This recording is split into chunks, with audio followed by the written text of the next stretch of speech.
Очень давно некогда могущественным богам нравилось играть в игры. Боги были цельными и самодостаточными и творили восхитительное разнообразие. Они общались образами и не нуждались в словах, так как им нечего было утаивать друг от друга.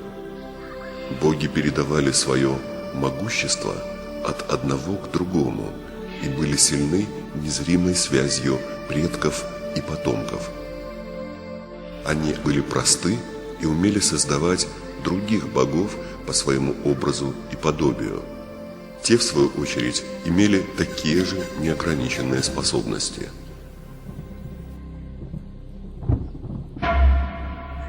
Однажды к радужной игре богов-магов присоединились странные странники. Они выглядели беспомощными, и маги охотно стали помогать им восстанавливать магические способности. Странникам нравилось такое внимание, но они не понимали магов. Маги изобретали все новые и новые способы помощи, но безрезультатно. Странники не восстанавливались. Тогда боги решили изменить свою игру. Чтобы лучше увидеть, почему их помощь неэффективна, некоторые из богов ограничили себя до миропонимания странников и дали им ключевые слова, через которые можно было достичь согласия. Странники оживились и тут же начали критиковать и обвинять богов в неспособности оказать помощь.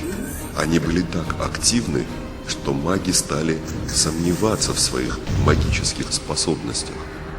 Другие, цельные боги, стали помогать своим попавшим в беду братьям исцелиться, но оказывались в той же ловушке. Постепенно, разделяя богов на части, странники вынуждали их ссориться и соглашаться с преимуществами нового порядка игры. Они обманом и шантажом навязывали богам свои законы и вынуждали их верить в суд судьбы.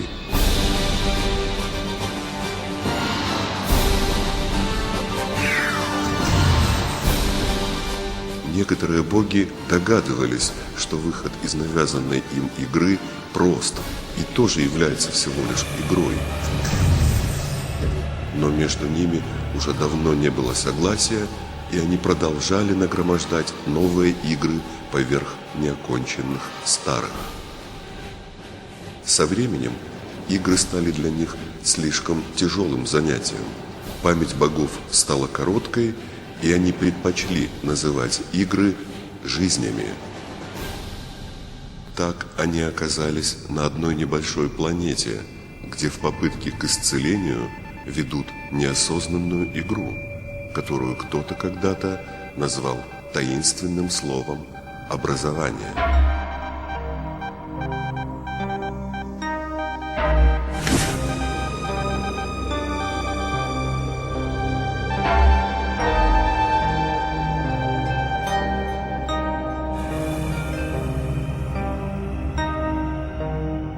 Существует множество религиозных и научных представлений о мироустройстве. Они дружат или воюют, но каждое представление так или иначе претендует на место фундамента. Все мы стремимся разгадать тайну некогда объединившей нас игры. Сейчас мы попробуем рассмотреть волнующий нас предмет образования с точки зрения близкой нам славянской культуры. Славянской, потому что эта культура владеет словом «образом». Для меня образ – это, что-то типа пейзажа. Образ какого-то человека, животного. Это как картинка. Можно сказать, что это обретение образа человеческого, целостного во всех его проявлениях. Мы же понимаем, что когда слово уже входит в такой обиход, то оно уже носит такое чисто техническое значение, к сожалению. К свое время Александр Исаевич Солженицын, вот, еще в 70-е, по-моему, годы у него была такая статья об образованщине. Было такое понятие образованщина. Речь шла о довольно широком слое советских людей. Ведь все получили образование, могли гордиться. Вот мы духовнее всех, потому что мы так вот любим в театры ходить, книжки читать. И у нас метро самое читающее метро в мире. А ведь очень часто это не образованный человек, потому что он не обрел действительно этого образа человеческого, высшего, духовного. А часто это нахватность, поверхностность. Знает то, что надо знать. Вот здесь сейчас принято знать. Умеет то, что принято уметь. Вот на этом уровне. Не может, а часто просто не умеет выразить себя такового. Внутри, целостность свою, потому что ее часто нет. А есть нечто, что дает набор признаков. Вот это интеллигент, вот это учитель, вот это врач. Мы гордились нашей системой образования, и она действительно была замечательной. До поры до времени. Do you speak English? Parle français? Sprechen Sie Deutsch? Gut.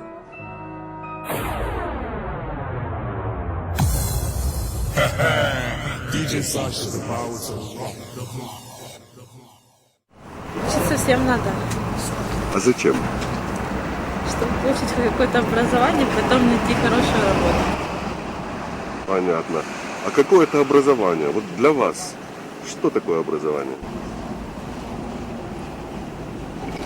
Ну, это, в принципе, нужно каждому, чтобы знать, как дальше жить. Потому что без образования ничего хорошего не получится. Понятно. Ну вот получили вы образование, и вы знаете, как дальше жить? Нет, ну можно ж не одно образование получить, можно несколько получать. Хорошо, несколько получили образований. Вы уже знаете, как жить? Но не совсем. Понятно. А где можно научиться жить? Можно учиться на своих ошибках. Ошибка, согласно словарю Ожегова, это неправильность в действиях и мыслях. А правильный – это не отступающий от правил, норм и пропорций, закономерный. Закон – это связи и взаимозависимость явлений действительности. Действительность – реальное существование чего-либо, реальность. Реальность – это объективно существующее явление, действительность. Выходит, реальность и действительность одно и то же?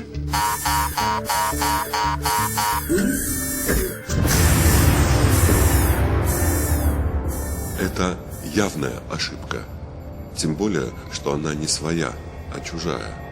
И присутствуют такие ошибки во многих авторитетных изданиях, которыми пользуются миллионы людей, и которые заведомо будут ошибаться, доверяя написанному. Вы думаете, это несущественно понимать разницу между словами «реальность» и «действительность»? Или «мораль» и «этика», «империя» и «держава»? От понимания значения этих слов зависит движение нашей истории. Конечно. Грамматика – это святое. Разговаривать не сможешь. Бывает, я говорю не так, но туда ударение поставишь. От ударения даже слово меняется. Если окончание другое, тоже слово меняется. В обиходе давно появились выражения типа «человеку свойственно ошибаться», «учиться на ошибках» и другие. Они стали устойчивыми, хотя неполно и неправильно ориентируют подход к обучению. Более того, они вредны, так как, согласившись с таким подходом, человек перестает поступать ответственно. Ответственность – Вот еще одно замечательное словечко, непонимание изначального смысла которого приводит к тотальному замешательству на всю жизнь. Как правило, с этим словом ассоциируется что-то не очень комфортное, какая-то нежелательная обязанность отвечать за последствия. В словарях пишут: ответственность – это необходимость, обязанность отдавать кому-либо отчет в своих действиях и поступках. Поступать ответственно значит поступать в соответствии с вето, законом, то есть ограничением. Вот еще одно словарное определение. Ответственность – это способность и готовность принять статус полного источника и причины за все действия. Когда речь идет об ответственности, имеется в виду определенность, создаваемая причиной, например, вами, которая приводит к созданию определенного действия.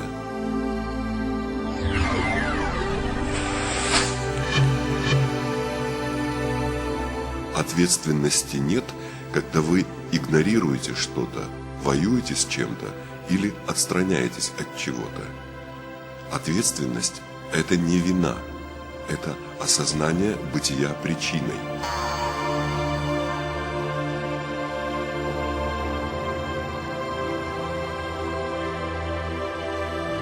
Так, значит, русский язык знаем. Зачем потребовалось скрывать? Есть здесь и более глубинный смысл. Если проследить все мутации этого слова к славянским корням и вернуть на изначальное место замененную букву «д», можно обнаружить глобальное расширение значения слова до действия от знания, ведания, то есть «ведаю, что творю». Природа человека, в общем-то, едина. И стержень ее, в общем-то, един. Для всех. Поэтому важно, чтобы он состоялся. Важно, чтобы то лучшее, что есть вообще в человеке, как в родовом существе, часть рода человеческого, родовые признаки, они работали. Учиться надо не на ошибках. Ошибка – это неправильность в действиях и мыслях. Чтобы не ошибаться, нужно поступать правильно. Но перед тем, как правильно поступать, нужно правильно мыслить. Если мысль правильная, ошибки быть не может. А что значит правильно мыслить? Когда мы открываем Библию, мы читаем: «Вначале было Слово». Ведь Слово – это уже фактор высочайшей культуры и цивилизации. Значит, до Слова что-то было.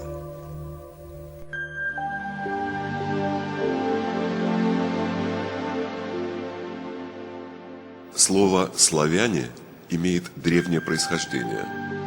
Толковый словарь определяет значение этого слова как одна из крупнейших в Европе групп, родственных по языку и культуре народов, составляющих 3 ветви.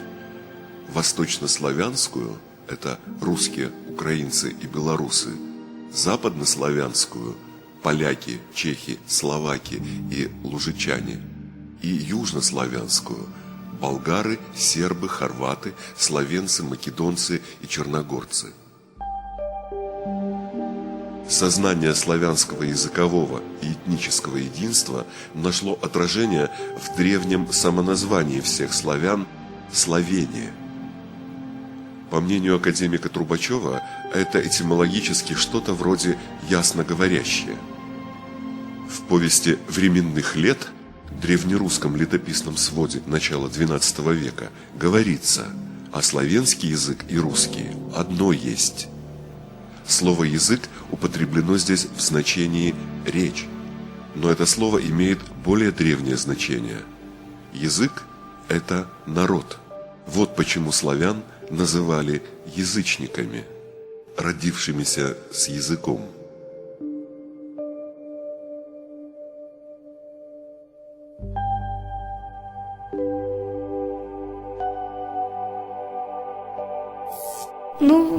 вообще интересно себя изучать. Вообще, по биологии его пройдем, человека анатомию, уже в высших классах, уже в следующем 8. Человек о себе очень много знает. Ну, почти всего изучил уже. Он уже весь изучен. Ну, это же человек, он разумный, он сам себя изучить может легко, не так, как животное. Это же человек, он разумный, он сам себя изучить может легко, не так, как животное. В подавляющем количестве публикаций разных времен и даже в учебниках по истории можно найти так называемые свидетельства о том, что славяне были диким народом, не имели языка, письменности и даже справляли человеческие жертвоприношения. Эта доктрина последовательно внедряется кукловодами из западного мира в сознание славян с определенной целью – создать удобное для управления обществом массовой культуры и потребления западного типа на как можно большей территории. И внедряется не безуспешно. Слово «слав» по-английски означает «славянин», а «слейв» означает «раб», «невольник». Такое же значение у немецкого слова «склаве» и французского «эсклав». Очень странное совпадение в словообразовании более поздних по отношению к русскому европейских языков. Ведь до XVI века практически вся Европа говорила на одном языке, и это был русский язык. Пусть чутье, интуиция подскажет вам причины современного состояния некогда цельного языческого славянского мира. В учебниках по истории ответа на такой вопрос не найти. Кстати, по поводу слова «религия». Смотрим словарь. Религия – это одна из форм общественного сознания, совокупность духовных представлений, основывающихся на вере в сверхъестественные силы и существа, которые являются предметом поклонения. А теперь проясним глубинное значение этого слова, ведь слова резонируют с сознанием именно на глубинном уровне. Как видим, слово «религия» состоит из двух составных – «ре» и «лига». «Ре» – это преобразование, реконструкция, переделывание. «Ре» образует глаголы и существительное со значением повторности или противоположности. «Лига» – это союз, объединение, «дуга» – объединяющая группу нот в цельное звучание. И получается, что религия – это переобъединение или преобразование уже существующей цельности. Вас не удивляет такое большое количество религий на планете?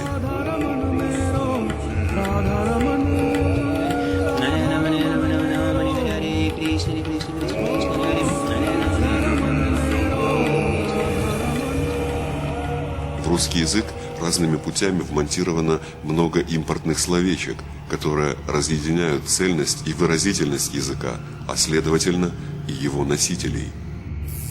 И когда мы говорим о славянском менталитете, мы как-то не хотим задумываться, что именно это та неисчерпаемая глубина, которая отличает нас от всех остальных культур. Я здесь не хочу идеализировать, но я хочу индивидуализировать.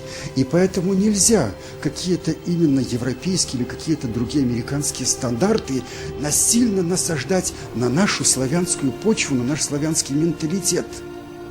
А ведь это тоже составная часть образования. Ведь когда мы говорим об образовании, то мы имеем в виду образовать такого человека, который необходим, был полезен именно своему государству, следовательно, он должен продолжать именно те глубокие традиции и сделать так, чтобы именно особенности нашего менталитета не исчезли. А всегда ли мы наше образование направляем на это? И когда мы в рамках нашего образования хотим создать, опять-таки, личность, которая себя якобы уже потом реализует до конца где-то за границей, и у нас есть такая целенаправленность. Образование ли это? Или преобразование? Очень трудно в язык проникать, когда сразу на двух языках думаете.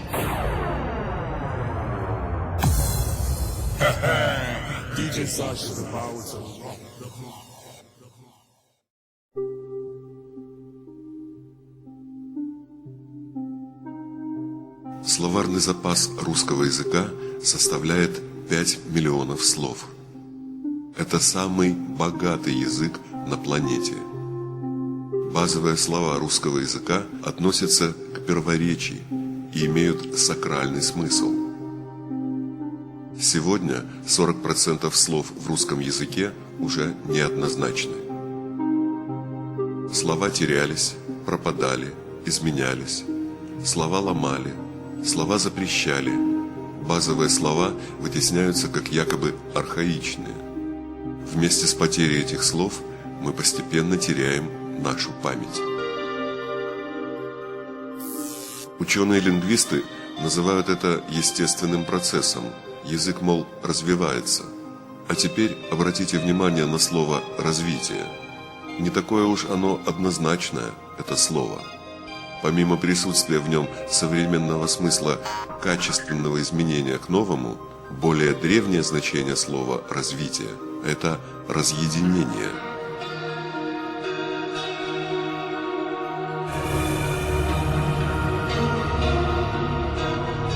Может, стоит внимательней отнестись не только к академическому представлению развития нашей истории.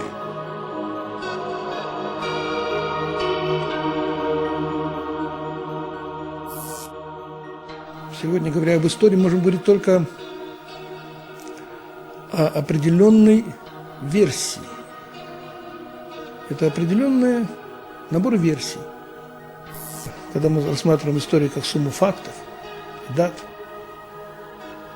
то она превращается в какое-то некоторое такое несколько бумажное, мертвое тело. Мы теряем самое важное, чем насыщена история. Ее смысл. Ведь, наверное, важнее не сам по себе факт, а как мы определим вот эту связь причин-следственную. Но я уверен, что с любым событием, любой историей, всегда вот такая, много всяких вариаций и очень много эмоционально в том числе, который не учитывается, остается сухой вроде как-то факт. А за этим стоят живые люди. Своими идеалами, чаяниями, надеждами, пристрастиями, пороками.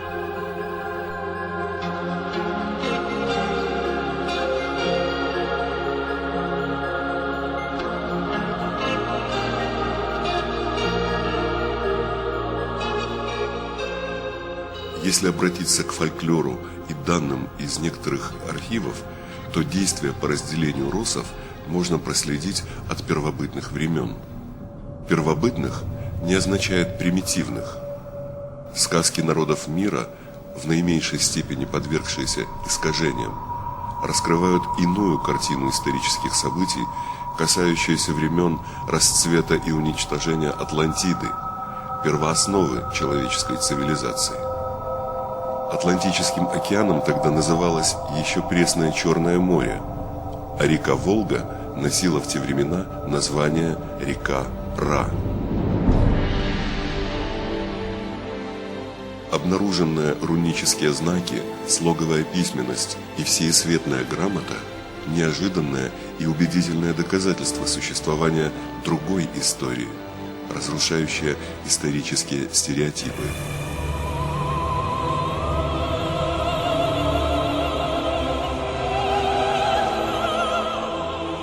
Ценный конечный продукт образования – человек. Каким должен быть образованный человек? Что это за образ? Это то совершенство, которое должно быть. Это мир понимания. Понимание чего-то очень важного, что, в общем-то, глубже знания. Совершенство по словарю – это полнота всех достоинств, высшая степень какого-либо положительного качества. Если говорить по-русски, это совершение замысла, что по сути означает конец игры. Но по каким-то причинам человек не заканчивает эту игру. Когда ты достигаешь совершенства, ты начинаешь понимать, насколько ты несовершенен. Похоже, критерием совершенства является собственное, индивидуальное суждение о совершенстве. В знаниях должно быть только одно лицо. Это собственное «я». Удивительным образом эта мысль соотносится с самой природой язычества как естественной, базовой религиозностью человека. В каком-то смысле любой человек сначала язычник, а уже потом христианин или мусульманин. Язычество не просто идеология или религия, или еще что-либо подобное одностороннее. Это целостное миропереживание, приводящее к соответствующему миропониманию. Лишь найдя целостность в себе, человек может прийти к целостной жизни. Эта целостность всего сущего и есть Бог.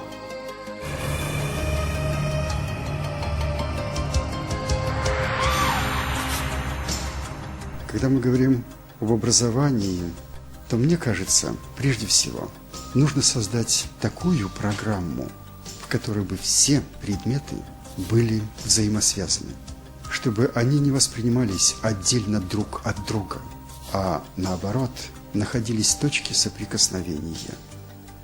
Учебная программа должна в целом учащемуся представить наш окружающий мир, потому что все предметы вышли из этого мира, а не из какого-то другого.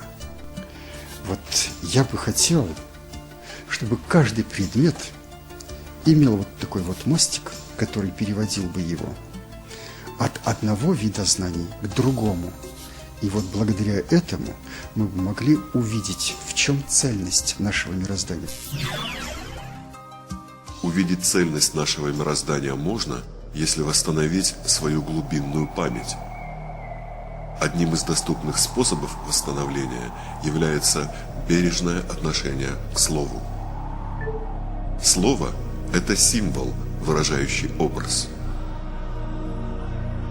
Несколько лет назад международная группа специалистов провела эксперимент, результаты которого ученый-академический мир предпочитает не афишировать.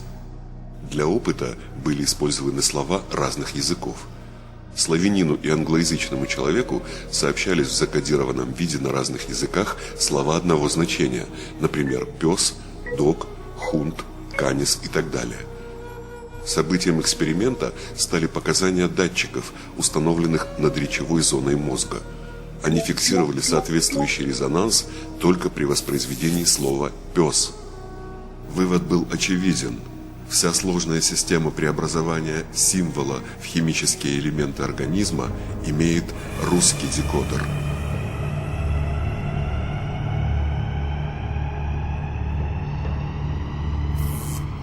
Я бы хотел сказать, что именно вот в звуке уже заключена та вечность, с которой мы не можем порвать связь. Когда я студентам даю композиции, в которых выражены вот эти примитивные ритмы и звуковые комбинации, они начинают реагировать.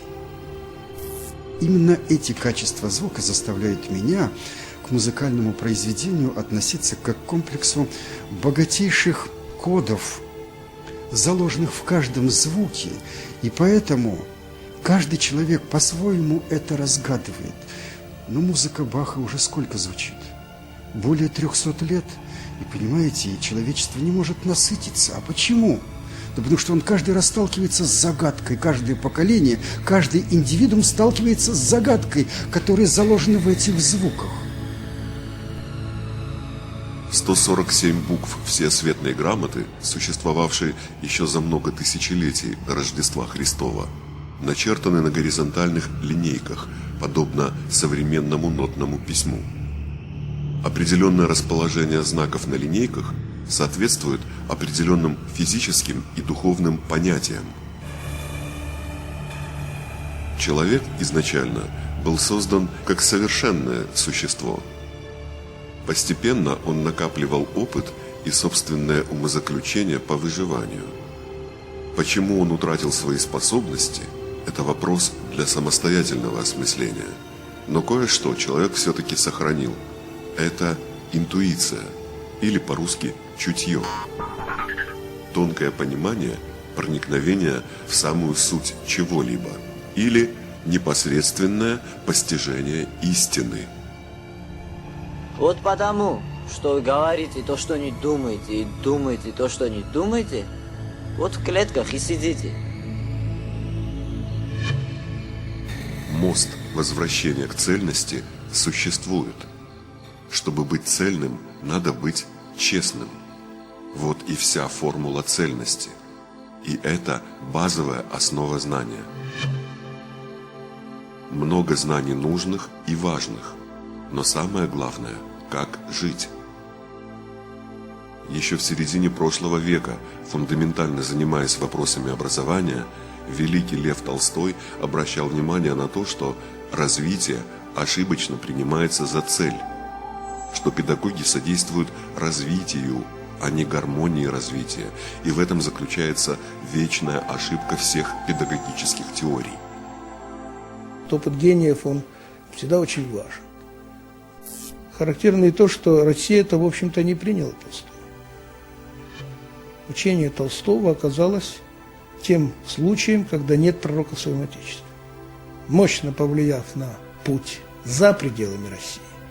Это Ганди, который приезжал на встречу с Львом Николаевичем, беседовал с ним и рассматривал его как своего учителя. Это Мартин Лютер Кинг, который провел негров в США, в общем-то, безнасильственными действиями к равноправию, которое мы видим сегодня, по пути Толстого. В целом это была личность, которая была устремлена на действительно создание человека. Это был замысел. Работать с человеком буквально с измольства, с азбуки.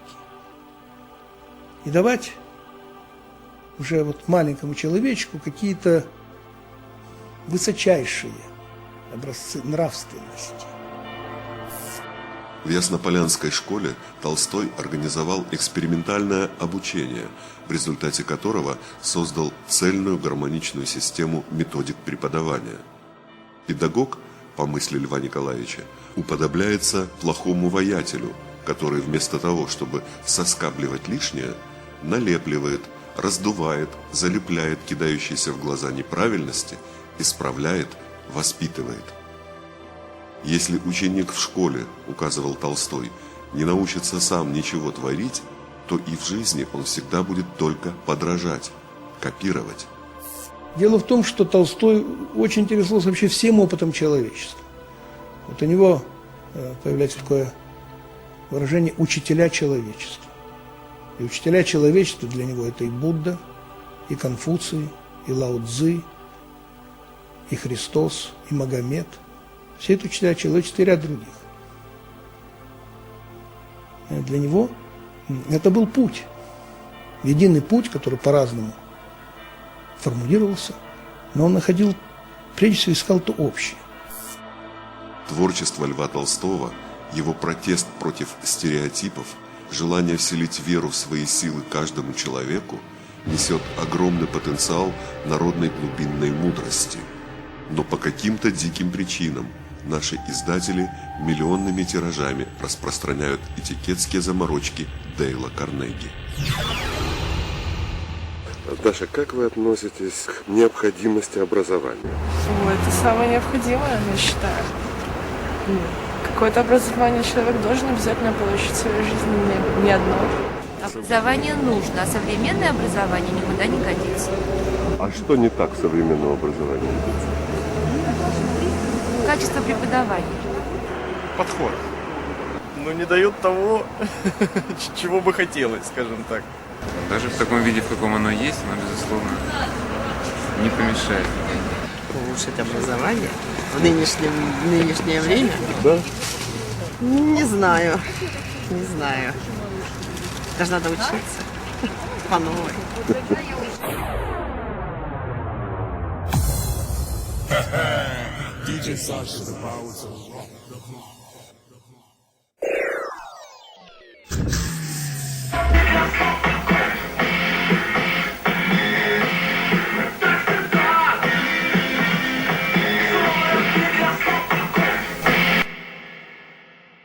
Особый вклад в образование человека делается с помощью средств массовой информации. В самом названии этих средств есть что-то циничное, что-то от лопаты, бросающей уголь в топку паровоза. Нас скорее культивируют, а не информируют. А если мы переключаемся на какой-нибудь познавательный канал, то получаем новую порцию замешательства из-за противоречивых сенсаций на любую тему.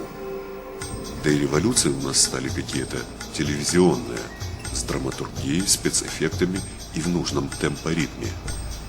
Так а все ритуальные ведь танцы древнего мира, они же и были прежде всего построены на этом гипнотическом воздействии ритма на человека. Ведь звук – это ведь не просто эстетическая категория, а это совокупность эстетического и физического. Ведь мы же прекрасно знаем, что ниже 16 Гц вот уже эти частоты человек воспринимает с ощущением страха, паники, ужаса и так далее. И ведь, зная эти особенности, можно влиять на огромное количество людей, на массы. Очень важно, кто стоит по ту сторону камеры, кто является автором и режиссером, какими целями человек пришел на телевидение. Только тогда мы можем рассчитывать на то, что воздействие будет чистым, если у человека чистое сердце и чистый разум. Потому что я знаю, что такое телевидение и как оно делается. Как можно сформировать общественное мнение. Есть целые семинары, на которые ездят пиарщики телевизионных продакшн-студий. Есть пиарщики более высокого уровня, которые разрабатывают стратегии политических всяких кампаний, которые разрабатывают стратегии выборов. А мы смотрим и чувствуем, как телевизор давит на наши мозги, и мы через какое-то время просто поднимаем руки и верим и съедаем все то, что на нас льется. И еще и спорим потом в очередях. А ты слышал? Вот это вот так, а это, оказывается, вот так. А вот это ж по новостям сказали. То есть новости это ж вроде как факты. Не обманывайтесь, новости не факты. Новости это комментарии фактов. И любой телеканал, который делает новости, он прекрасно это знает. Здесь сидит умный дядька, умный кукловод, который прекрасно знает, какой у него работает журналіст і що він може сказати. Російський флот почуває себе в Україні як вдома, хоча забуває, що він в гостях. Забувають про це і мешканці Севастополя. Перед новою українською владою постає серйозна проблема. Як виходити з ситуації, що склалася? Як відстоювати втрачені державні інтереси? Відвоювати позиції, хіба не в прямому розумінні цього слова? Вимагати денонсації договору через порушення російським флотом умов? Простим этой молодой голове профессиональный азарт и горячее стремление продемонстрировать журналистскую дерзость. Поистине не ведает Владимир, что творит. Либо без памяти он, либо злочинец по воле чужой. Ибо земля Севастополя, российским флотом созданная и кровью политая, не для раздора назначена, а для единения. И негоже нам, славянам, яблоки друг у друга надкусывать. А миром любой конфуз решить можно. Вовка, такое предложение. Сейчас планета Ходут копейки стоит. 63 чадла. Мы месяц по галактике маму попоем, и планета у нас в кармане. Половина планеты ваша, половина наша. Идет? Напомню, возобновившегося роста цен на черное золото. Политические игры, в которые нас постоянно вовлекают, на самом деле игры экономические. Политикам необходимо наше с вами внимание и ресурсы для ведения собственных игр. И они будут, вольно или невольно, создавать искусственную напряженность для политического торга. Ведь в среде политиков рыночные отношения были всегда. Там своя машина, там свои интересы. Политика, она никогда не была чистой, с чистыми помыслами. И то, что мы сегодня, каждый раз, когда меняется власть, мы верим в то, что вот, наконец-то, идеи народа, наши идеи мои, твои, моих друзей, ближних, что вот они сразу начнут воплощаться, потому что шел к власти тот, за кого я проголосовал. Это иллюзия, навязанная средствами массовой информации.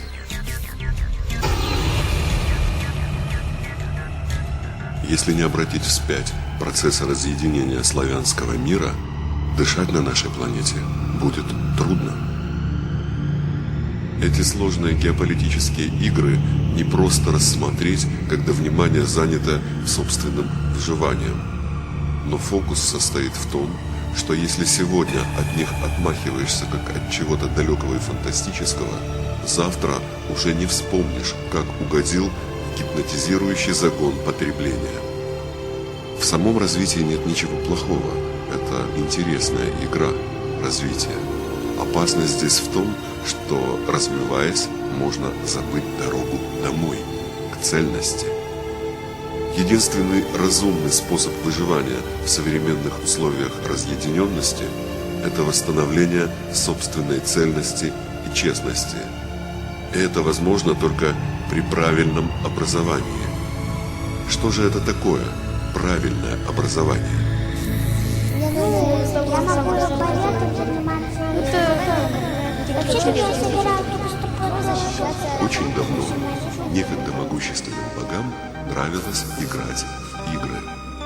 Боги передавали свое могущество от одного к другому и были сильны незримой связью предков и потомков. Невозможно ничему научить. Можно только научиться. Очень хотелось бы передать детям, прежде всего, вот это поле смыслов, важнейших, чтобы это отозвалось работой их сознания на нахождение их смысла. Образование ведь, если уж по большому счету, должно опираться не на сиюминутную, не на злобу дня, а прежде всего на нечто гораздо более весомое. Где-то вечное, где-то необходимое. Важнейшие мотивы того, что выработало человечество. Образование нас интересует в первую очередь с точки зрения собственного выживания. А коль скоро мы живем в обществе, общине, правильным будет способствовать выживанию общины. Цельность общины – это цельность каждого человека. При этом условии мы будем иметь стопроцентную выживаемость.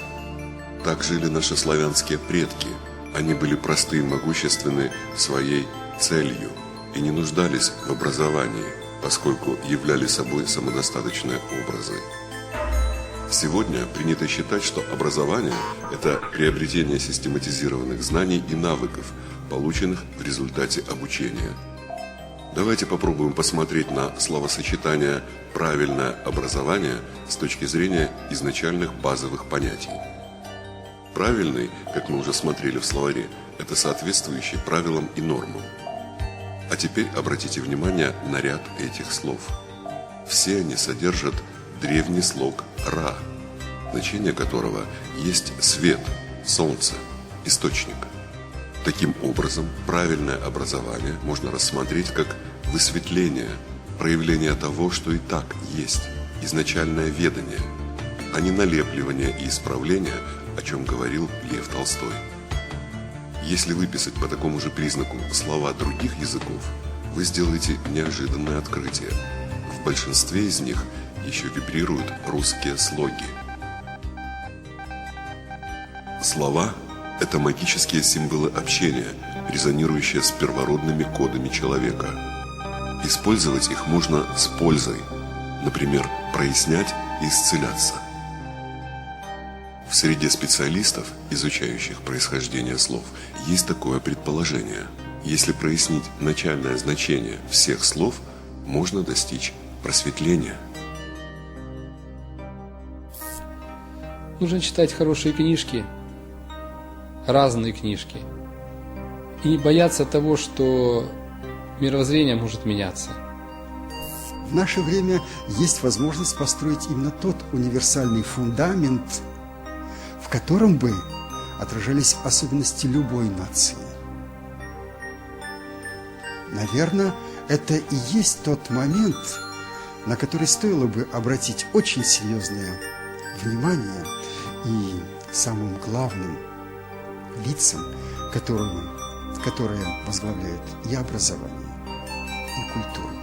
Нельзя отделять одно и другое. Это невозможно разъединить. Вообще тело культуры, оно не разъемно. Оно абсолютно целостно. Фундамент здания должен быть прочным, без изъянов, иначе здание когда-нибудь рухнет. В течение десятков тысячелетий из фундамента нашего славянского мира выбивались самые прочные блоки, самые базовые слова, образы. Сначала извне, затем изнутри. Но фундамент уцелел. Сейчас нашему дому нужен не косметический евроремонт, а капитальное восстановление. Оно возможно только через индивидуальное восстановление собственной цельности каждого жителя. И, конечно же, через образование, так как непонимание ведет к понижению способностей. А если человек неспособный, он начинает принижать всех в окружении до уровня своего сознания. Одним из критериев правильного образования стоит использовать следующий. Ничто не может являться для вас истинным, пока вы не пронаблюдали это сами. Даже та информация, которая содержится в этом фильме.